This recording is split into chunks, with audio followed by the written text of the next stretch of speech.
Hi hello welcome to 99 TV Arogyamastu. Monsoon season వచ్చేసింది.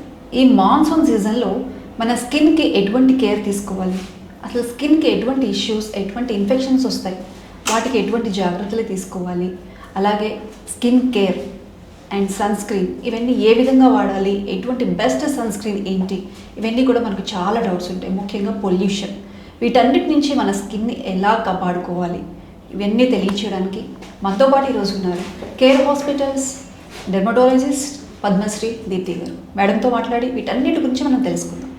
Hi ma'am. నమస్తే. Hello అండి. నమస్తే అండి. బాగున్నామండి మేడం. ఇప్పుడు మనం చెప్పుకున్నట్లు రైనీ సీజన్ వచ్చేసింది. ముఖ్యంగా రైనీ సీజన్లో మనకి స్కిన్ ఏ విధంగా ఎఫెక్ట్ అవుతూ ఉంటుంది?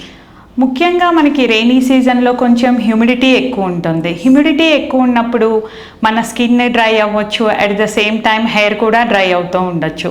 హ్యూమిడిటీ ఎక్కువ ఉన్నప్పుడు ఈవెన్ మన స్కిన్లో కొన్ని గ్లాండ్స్ అంటాం కదా, ఆయిలీ గ్లాండ్స్ అన్నవి కూడా ఉంటాయి. ఆ ఆయిలీ గ్లాండ్స్ అన్నవి ఎక్కువ సెక్రేట్ అవ్వడం వల్ల స్కిన్ మనకి బాగా గ్రీజీగా అనిపిస్తుంది. కొన్నిసార్లు ఇంకా మనకి ఆ గ్రీజీనెస్ నుంచి మనకి స్కిన్ మీద కొన్ని పోర్స్ ఉంటాయి. ఆ పోర్స్ అన్నీ కూడా క్లాగింగ్ అయిపోయి యాక్నే బ్రేక్అవుట్స్ లాగా కూడా చూస్తుంటాం. ఫస్ట్ మనకి ఇప్పుడు ఈ సీజన్లో వచ్చినప్పుడు ఫస్ట్ క్వశ్చన్ అడుగుతారు, సన్ స్క్రీన్ వాడాలా అని అడుగుతారు. ఎస్ అండి, కంపల్సరీ మనము రెయినీ సీజన్లో కూడా ఇంక్లూడింగ్ క్లౌడీ డేస్లో కూడా సన్ స్క్రీన్ వాడమని చెప్తాం. ఇప్పుడు మనం మార్కెట్లో చూసుకున్నామంటే మనకి రకరకాల సన్ స్క్రీన్లు దొరుకుతున్నాయి. ఫర్ ఎగ్జాంపుల్ అంటే ఆయిలీ బేస్డ్ సన్ స్క్రీన్స్ ఉంటాయి, వాటర్ బేస్డ్ సన్ స్క్రీన్స్ ఉంటాయి.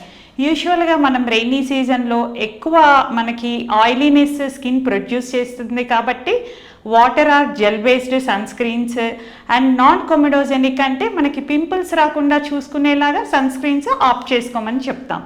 And more over excess of humidity నుంచి, స్వెట్ నుంచి కూడా మనకి సన్ స్క్రీన్ కొంచెం తొందరగా వాష్అవుట్ అవుతుంది కాబట్టి స్కిన్ నుంచి ఎవ్రీ 2 అవర్స్కి సన్ స్క్రీన్ రీఅప్లై చేసుకోమని చెప్తాం.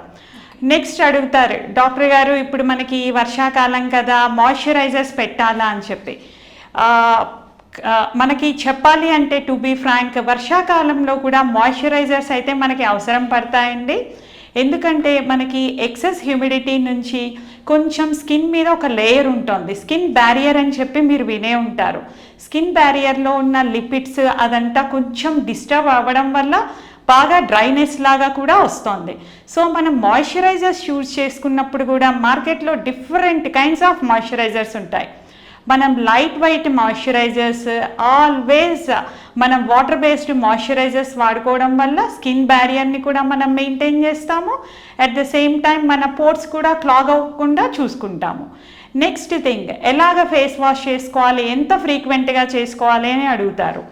ఫేస్ వాష్కి వచ్చేసరికి కూడా మనం కొంచెం అంటే లైట్ వెయిట్లో ఉన్న ఫేస్ వాషెస్ కానీ అండ్ హెవీ ఫేస్ వాషెస్ కాకుండా డైలీ మనం 2 times ఫేస్ వాష్ చేసుకుంటే చాలు.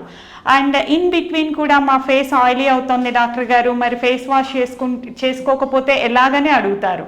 అలాంటప్పుడు మనం యాంపుల్ ఆఫ్ వాటర్ తోటి అంటే జస్ట్ స్ప్లాష్ ఆఫ్ వాటర్ తోటి మనం ఫేస్ వాష్ చేసుకుంటే ఫేస్ మీద ఉన్న ఆయిలీనెస్, డర్ట్, గ్రీజ్ మొత్తం అన్నీ కూడా క్లియర్ అయిపోతాయి. అట్ ద సేమ్ టైం కొంతమంది ఈ సున్నిపిండి కానీ లేదు అంటే శనగపిండి లాంటివి కూడా వాడొచ్చా అని చెప్పి అడుగుతారు. ఎందుకంటే మనకి ఎప్పుడు చలికాలంలో తీసుకునే స్కిన్ కేర్ గురించి తెలుసు కానీ వర్షాకాలం గురించి మనం పెద్ద ఫోకస్ చేయం.